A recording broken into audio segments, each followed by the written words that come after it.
excited kami na balik na ang anuang naman sa mahiling payor sa among lungsod sa Davao. Kaya lang, tagalupon, padayon sa pag-ampo, pagpinabangay ka, araw-araw na sinabi mo ito naman, ang atong ginahandog na progreso at asenso din sa atong lungsod sa Davao. Mayong hapon o balay ka ng Diyos, tanakong tangan, Duterte! Duterte! Duterte!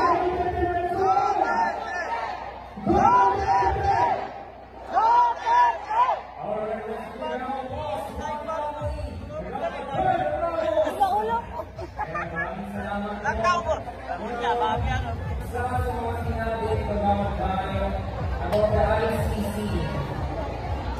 You know, we all believe in social media. Gawal mo, pinag-iinit nila mga kaidao. Under the administration of Duterte, 40,000 pero pag-abot sa ICC, only 49. Grabe no? Kung ako lang, future, ako kinabukasan, ako mga nandun. Sa mga nanay, ako sa